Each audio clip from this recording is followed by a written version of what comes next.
അതായത് നമ്മുടെ ഒരു സെക്കൻഡ് വേർഷൻ. അപ്പോൾ ഫസ്റ്റ് വേർഷൻ എന്താണെന്നുള്ളത് നമ്മളിപ്പോൾ BNA എത്തിപ്പെട്ടത് ഫസ്റ്റ് വേർഷൻ കഴിഞ്ഞു. എങ്ങനെയാണ് നമുക്കൊരു സെക്കൻഡ് വേർഷൻ നമ്മൾ ഓരോരുത്തരും എങ്ങനെ ഗ്രോ ചെയ്യാം എന്നുള്ളതിനെ കുറിച്ചിട്ടാണ് എടുക്കുന്നത്. നമ്മൾ സെക്കൻഡ് വേർഷൻ കിട്ടാൻ വേണ്ടിയിട്ട് നമ്മളോട് തന്നെ ചോദിക്കേണ്ട ഹു ആം ഐ, ഞാൻ ആരാണ്. അപ്പോൾ നമുക്ക് കുറേ അധികം ആൻസറുകൾ കിട്ടും. നമ്മളിപ്പോൾ ഇവിടെ വന്ന് ഇരിക്കുകയാണെന്നുണ്ടെങ്കിൽ ഫാസിന് പറയുകയാണെങ്കിൽ BNA നമ്മുടെ ഫിനാക്ടറി ചാപ്റ്ററിന്റെ പ്രസിഡന്റ് ആണ്. അല്ലെങ്കിൽ നമ്മൾ ബിസിനസ് പരമായിട്ട് പറയുകയാണെന്നുണ്ടെങ്കിൽ നമ്മളെല്ലാം ഓരോരുത്തരും ഇപ്പോൾ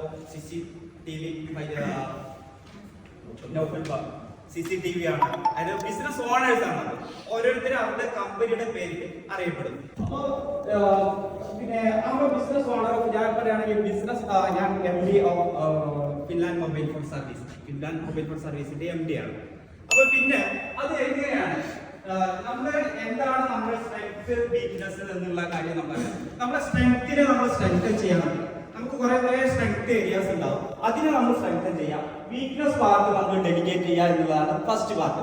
വീക്ക്നെസ് പാർട്ട് ഡെലിഗേറ്റ് ചെയ്ത് കഴിഞ്ഞാൽ തന്നെ നമ്മൾ ബിസിനസ് ഓണേഴ്സ് ആണ്. ഇവിടെ വന്നു കഴിഞ്ഞാൽ ചില ദിവസങ്ങളിലൊക്കെ കാണാം രാവിലെ 7:30 കസേരയോട് മറിഞ്ഞു നിന്നിട്ട് കോളുകൾ അറ്റൻഡ് ചെയ്യുന്നു.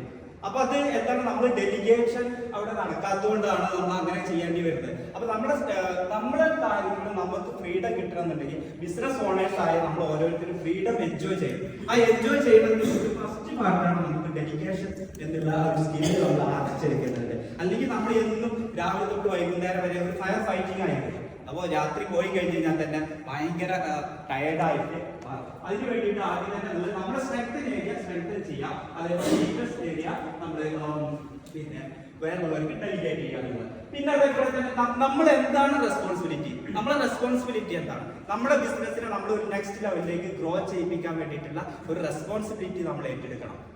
നമ്മളോട് തന്നെ ചോദിക്കേണ്ട കുറച്ച് ക്വസ്റ്റ്യൻസ് ആണ്. നമ്മുടെ റെസ്പോൺസിബിലിറ്റി നമ്മളുടെ ബിസിനസ്സിനെ നമ്മൾ നെക്സ്റ്റ് ലെവലിലേക്ക് എത്തിക്കണം. അതിന് വേണ്ടിയിട്ട് നമ്മൾ ബിസിനസ് ഉള്ളിൽ ഇരുന്ന് കാണ്ട് നമ്മൾ ചെയ്യുന്ന സമയത്ത് ഞാൻ ആദ്യം ഒരു ടെക്നീഷ്യൻ ആയിട്ട് നമ്മുടെ ബിസിനസ്സിലേക്ക് എൻ്റർ ചെയ്തതാണ്.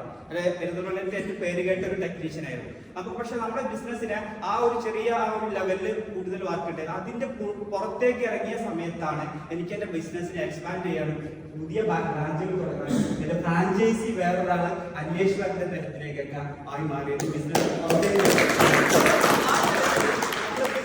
മുകളിൽ നിന്നിട്ട് ഇങ്ങനെ നമ്മൾ വാച്ച് ചെയ്യാൻ പറ്റും. നമ്മൾ പോയിട്ടില്ലെങ്കിലും നമ്മൾ വീട്ടിലിരുന്ന് കഴിഞ്ഞപ്പോൾ ചില സ്റ്റാഫുകളൊക്കെ പറയാറുണ്ട്, സാറ് വന്നു കഴിഞ്ഞാൽ പിന്നെ ഒരു പണിയില്ല, സാറ് വന്നിട്ടില്ലെങ്കിലാണ് പണി കൂടുതൽ. കാരണം വന്നിട്ടില്ലെങ്കിൽ നമ്മുടെ ചിന്ത ഫുൾ ഇതാണ്, അവർക്ക് ഓരോരുത്തർക്കും വർക്കുകൾ നമുക്ക് ഡെലിഗേറ്റ് ചെയ്ത് കൊടുക്കാൻ പറ്റും. നമ്മൾ ഇൻ ദ ബിസിനസ്സിൽ നിന്നും ഓൺ ദ ബിസിനസ്സിലേക്ക് ആകാം എന്നുള്ളതും അതേപോലെ തന്നെ നമ്മുടെ ബിസിനസ്സിനെ നമ്മൾ നെക്സ്റ്റ് ലെവലിലേക്ക് ഗ്രോ ചെയ്യുക എന്നുള്ളതായിരിക്കണം നമ്മുടെ റെസ്പോൺസിബിലിറ്റി എന്നുള്ളത്. അതേപോലെ തന്നെ എന്ത് ആക്ഷൻ എടുത്തു കഴിഞ്ഞാലാണ് നമ്മൾ ഈ റെസ്പോൺസിബിലിറ്റി നമുക്ക് ഫുൾഫിൽ ചെയ്യാൻ പറ്റുക. What action to be taken to fulfil my responsibility. നമ്മൾ എപ്പോഴും ചെയ്യേണ്ടത് നമ്മൾ അതിന്റെ ഫസ്റ്റ് ലെറ്റർ ഒരു TSS എന്നാണ്. അതിൽ ഒന്നിനെ ടീം ബിൽഡ് ചെയ്യണം. നമ്മൾ ഓരോ കോർ ഏരിയസിലും നല്ല നല്ല മാനേജേഴ്സിനെ വെച്ചിട്ട് നമുക്ക് എന്ത് ചെയ്യാൻ പറ്റണം, ടീമിനെ ബിൽഡ് ചെയ്തെടുക്കാൻ പറ്റണം. ആ ടീം നമ്മളോട് ഇപ്പോൾ ഫാസില് നമ്മളെ BNA തന്നെ ഇപ്പോൾ നമ്മളെ 3 ഹെഡ് ടേബിൾസ് മെമ്പേഴ്സ് നമ്മളെ ഓരോരുത്തരും ബിൽഡ് ചെയ്തുകൊണ്ടിരിക്കുക. അതിന് വേണ്ടിയിട്ടാണ് നമുക്ക് ഇത്തരത്തിലുള്ള ഫംഗ്ഷനൊക്കെ അവർ ഇനീഷ്യേറ്റ് ചെയ്തിട്ട് കണ്ടക്ട് ചെയ്തിട്ടുള്ളത്. അപ്പം നമ്മളെ ടീം ബിൽഡിങ് എന്ന് പറയുന്നത് വളരെ വലിയൊരു കാര്യമാണ്. അത് നമ്മുടെ ബിസിനസ്സിൽ നമ്മൾ ഇംപ്ലിമെന്റ് ചെയ്യാൻ പറ്റുമ്പോഴാണ് നമുക്ക് നല്ലൊരു നമ്മുടെ ആക്ഷൻ നമ്മുടെ റെസ്പോൺസിബിലിറ്റി അതൊക്കെ തന്നെ. അതല്ലാതെ പോയിട്ട് സേവ് ചെയ്യാം, കാശ് വന്നവർക്ക് ഒപ്പിട്ട് കൊടുക്കുക എന്നുള്ളതായിരിക്കരുത് നമ്മുടെ റെസ്പോൺസിബിലിറ്റി. അതേപോലെ തന്നെ സ്ട്രാറ്റജി പ്ലാനിങ്, അതേപോലെ തന്നെ സിസ്റ്റം ബിൽഡിങ് ഓരോ കാര്യങ്ങളും നമ്മൾ നടക്കണം. നമ്മൾ പോയിട്ടില്ല എന്നുണ്ടെങ്കിലും നമ്മുടെ കാര്യങ്ങൾ കറക്റ്റായിട്ട് നടക്കുന്നുണ്ട് എന്നുള്ളതിനെ നടക്കാൻ വേണ്ടിയിട്ടുള്ള ഒരു സ്ട്രാറ്റജി പ്ലാൻ ചെയ്തിട്ട് അവിടെ ഒരു മോണിറ്ററി സിസ്റ്റം നമുക്ക് കൊണ്ടുവരാൻ പറ്റിക്കഴിഞ്ഞാലാണ് നമ്മളുടെ റെസ്പോൺസിബിലിറ്റി നമുക്ക് ഫുൾഫിൽ ചെയ്യാൻ കഴിയും. പിന്നെ എങ്ങനെ ഇപ്പോൾ മെഷർ ചെയ്യാം, നമ്മളോട് തന്നെ ചോദിക്കേണ്ട കുറച്ച് ക്വസ്റ്റ്യൻസ് ആണ്. നമ്മുടെ സെക്കൻഡ് വേർഷൻ ഓഫ് ഈ ആകാൻ വേണ്ടിയിട്ട് നമ്മളോട് തന്നെ ചോദിക്കേണ്ട ക്വസ്റ്റ്യൻസ് ആണ് ഇപ്പോൾ ഈ പറഞ്ഞുകൊണ്ടിരിക്കുന്നത്. അപ്പൊ എങ്ങനെയാണ് നമുക്ക് നമ്മുടെ നമ്മൾ ചെയ്യുന്ന ജോലി കറക്റ്റ് തന്നെയാണോ എന്നുള്ളത് നമുക്ക് എങ്ങനെ മെഷർ ചെയ്യാൻ പറ്റും? അതിന് 2 ഏരിയാസ് ആണുള്ളത്. ഒന്ന് നമ്മൾ KPI എന്ന് പറയും, രണ്ടാമത് KPI ഒരു നമ്പർ വെച്ചിട്ട് നമുക്ക് ഐഡന്റിഫൈ ചെയ്യാൻ പറ്റും. ഫോർ എക്സാമ്പിൾ ആയിട്ട് നമുക്കിപ്പോ BNI കേസ് എടുക്കാം.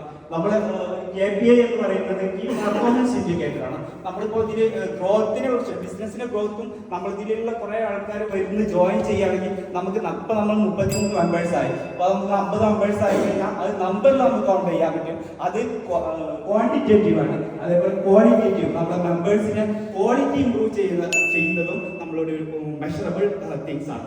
അപ്പൊ ഇത്രയും കാര്യങ്ങളാണ് നമുക്ക് മെഷർ ചെയ്യാൻ പറ്റുന്നത്. അതാണ് ഈ 4 ക്വാഡ്രന്റിൽ ഇതിനെ ഫൈനലൈസ് ചെയ്യാറുള്ളത്. നമ്മൾ നന്നായി നമ്മുടെ ബിസിനസ് ഓർഗനാണ്, what I am responsible for, നമ്മൾ എന്തിനാണ് റെസ്പോൺസിബിലിറ്റി ഉള്ളത്, രണ്ടാമത് 3 എന്തെങ്കിലും ഒരു ആക്ഷൻ എടുക്കണം, എന്താണ് ആക്ഷൻ എടുക്കാൻ പറ്റുന്നത് എന്നുള്ളത്, പിന്നെ നമ്മൾ ഹൗ ക്യാൻ ഐ മെഷർ. ഈ 4 കാര്യങ്ങൾ നമ്മൾ നമ്മളോട് തന്നെ ചോദിച്ചു കഴിഞ്ഞാൽ നമ്മുടെ ബിസിനസിനെ നമുക്ക് നെക്സ്റ്റ് ലെവലിലേക്ക് ഉയർത്താനും അതുവഴി നമ്മുടെ സെക്കൻഡ് വേർഷൻ ഓഫ് ബി, നമ്മുടെ ഒരു സെക്കൻഡ് വേർഷൻ ഇവിടെ പൂർത്തിയാക്കാനും സാധിക്കും. Thank you.